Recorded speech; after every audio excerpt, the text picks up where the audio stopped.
Hello everyone, welcome to my YouTube channel study with S Bhatgujar. आज हम पढ़ेंगे class 10th exercise 8.1 का question number 11, जिसमें कहा है state whether the following are true और फॉल्स, जस्टिफाई योर आंसर। आपको बताना है कौन सा सही है कौन सा गलत है। तो चलिए पहले क्वेश्चन से स्टार्ट करते हैं। पहला क्वेश्चन है the value of 10 is always less than 1। जो 10 की वैल्यू है हमेशा 1 से छोटी होगी, ये सही है या गलत है। तो हम एक राइट एंगल ट्रायंगल ले लेते हैं, इसमें A B C, B right angle triangle होगा तो इसके सामने हाइपोटेनियस होगा, या बेस होगा, ये परपेंडिकुलर होगा। आपको पता है tan a की वैल्यू क्या होती है, tan का फॉर्मूला होता है परपेंडिकुलर अपॉन बेस। तो आपने कई क्वेश्चन में देखा होगा परपेंडिकुलर कभी बेस से छोटा होता है तो कभी बड़ा होता है। मान लीजिए हम परपेंडिकुलर को 6 लेते हैं और बेस को 10 लेते हैं। इस क्वेश्चन में क्या है, परपेंडिकुलर बेस से छोटा है, ये परपेंडिकुलर है और ये नीचे वाला बेस है। तो इसकी अगर तुम वैल्यू निकालोगे तो 0.6 लगभग आएगी। अगर मैं परपेंडिकुलर को 10 ले लेता हूँ और बेस को 6 ले लेता हूँ तो 1.2 समथिंग आएगी। तो यहाँ पे क्या देखा आपने, ये 1.6 लगभग आएगी। तो क्या देखा आपने, जो वैल्यू है 10 की ये कभी 1 से छोटी है, यहाँ पे 1 से बड़ी है। ये कह रहा है ऑलवेज 1 से छोटी होगी, तो नहीं, बड़ी भी हो सकती है और छोटी भी हो सकती है। तो आप क्या जस्टिफिकेशन में क्या लिखोगे, the formula of 10 is equal to, 10 का फॉर्मूला होगा परपेंडिकुलर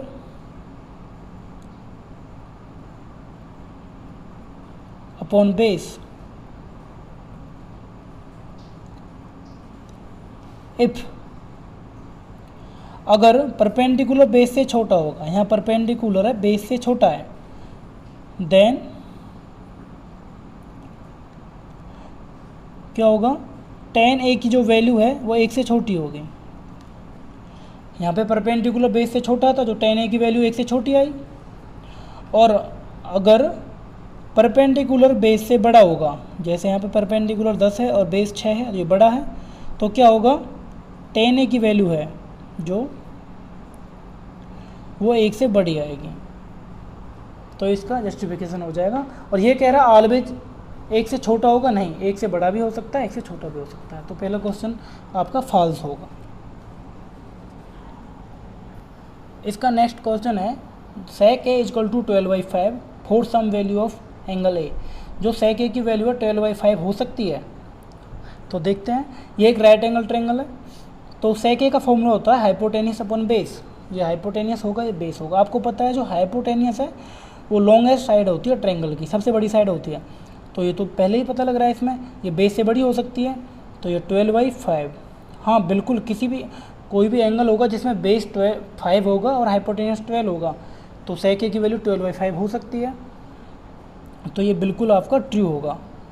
तो पता लग गया, ये लॉन्गेस्ट साइड है, इसका मतलब ये बेस से हमेशा बड़ी होगी, तो ये हो सकता है। तो इसका सेकेंड पार्ट आपके लिए ट्रू होगा।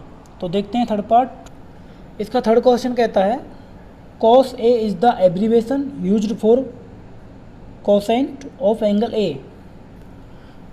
ये कह रहा है जो cos a वो एब्रीवेशन है कोसेकेंट की। तो ये cos a तो कोसाइन की एब्रीवेशन है, आपको पता है। जो कोसाइन को शॉर्टकट में लिखा जाता है वो cos लिखा जाता है। जो कोसिकेंट की है वो कोसेक है, ये वाली। तो ये तो गलत कह रहा है, ये आपका फॉल्स होगा। और आजकल एक नया तरीका आ रहा है इसका CSC, कोसिकेंट को हम CSC लिख सकते हैं, लेकिन बोला तो कोसिकेंट ही जाएगा। तो cos a किसकी एब्रीवेशन है, कोसाइन की, और कोसिकेंट है कोसेक की। तो इस वाले क्वेश्चन का रीजन लिख सकते हो, the abbreviation of cosine is cos। Okay, इसका नेक्स्ट क्वेश्चन आता है cot a is the product of cot and a। जो cot a है वो cot और a की प्रोडक्ट है? जी बिल्कुल नहीं, क्योंकि यहाँ पे cot a, जो a है, a सिर्फ इसके रिफरेंस एंगल को रिप्रेजेंट करता है, cot a को। अब cot a पूरी एक वैल्यू है, cot a पूरी एक वैल्यू है। मान लो आप लिखते हो 5x, इन दोनों की मल्टीप्लाई है, यहाँ 5 अलग है x अलग है, तो इन दोनों की मल्टीप्लाई है। यहाँ पे cot a एक खुद एक पूरी वैल्यू है, जिसमें जो एंगल ये a है एक एंगल के लिए रिप्रेजेंट होता है। तो cot अलग नहीं है, ये cot a पूरी एक वैल्यू है, तो इन दोनों की मल्टीप्लाई नहीं है। यहाँ पे जो a है सिर्फ इसके एंगल के लिए रिप्रेजेंट होता है, cot के लिए, एंगल के लिए। तो इन दोनों की मल्टीप्लाई नहीं है, ये भी आपके लिए फॉल्स होगा। इसका नेक्स्ट क्वेश्चन है sine theta is equal to 4/3 for some angle theta. ये कहे जो साइन थीटा की वैल्यू 4/3 हो सकती है, तो देखते हैं साइन थीटा होता क्या है।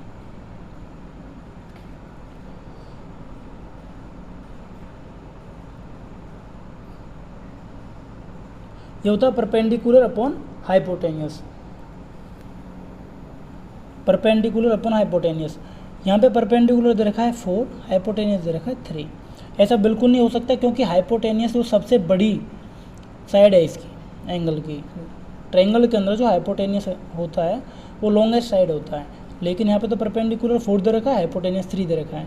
ऐसा बिल्कुल नहीं है, ये भी गलत होगा। हाँ 3/4 हो सकता था क्योंकि हाइपोटेनियस बड़ा हो गया और परपेंडिकुलर छोटा हो गया, तो आपका जो पार्ट 5 है वो भी फॉल्स होगा। अब नेक्स्ट एक्सरसाइज अगली वीडियो में।